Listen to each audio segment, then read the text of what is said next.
Duncairn in the county of Ayrshire by Rev. K. McBain. The Old Air Press, printer and bookbinder, Scotland, 18-something. Duncairn. Seeing that name again, so unexpectedly here, in another hemisphere, took my breath away.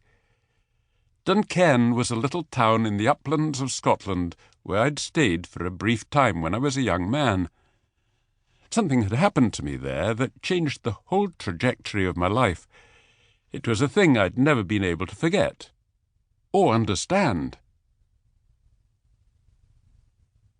Without trying to pry open any more of the pages of the old book, I took it over to the Mayan woman at her table. I wasn't all that interested in what this singular occurrence might be that had taken place in Duncairn, but that familiar name made me want to have the book. I asked the woman for a price.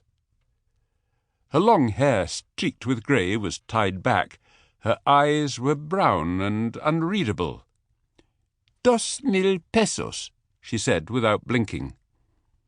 The price was ridiculous and probably meant for haggling over, but I paid her what she asked, and she put the money in her metal box. She slid the book into a plastic bag and handed it to me in silence. I thanked her for the shelter. She nodded slightly, though I'm not sure she'd any idea of what I'd said. I left the bookstore to Mexico and picked my way amongst the steaming puddles along the Avenida del Sol. When I eventually got back to my hotel room, I settled down on the vinyl armchair with a book.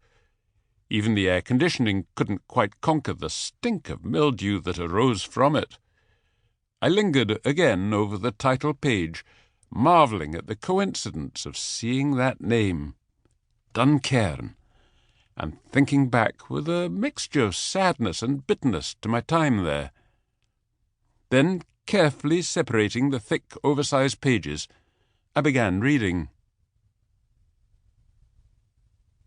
The obsidian cloud seemed to be a factual account of what we'd nowadays call a weather event.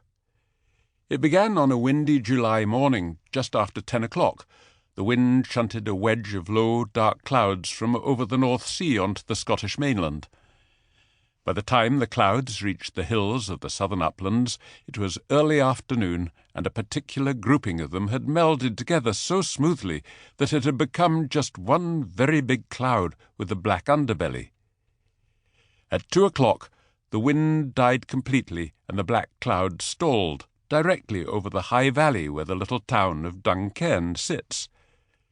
The sky above the town, from hilltop to hilltop, north, south, east and west, was so black and so smooth it resembled a mirror of polished obsidian, reflecting all the countryside beneath.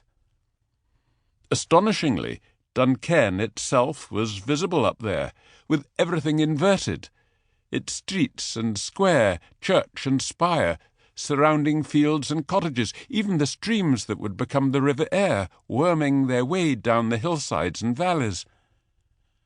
Numerous reliable eyewitness accounts of the occurrence were given by those who lived in and around Duncairn, amongst them a greengrocer, the town clerk, a kiln operator, a tailor, a brewer, an apothecary's assistant, the town constable, the lawyer, and even an itinerant dentist who was in the town on his quarterly visit.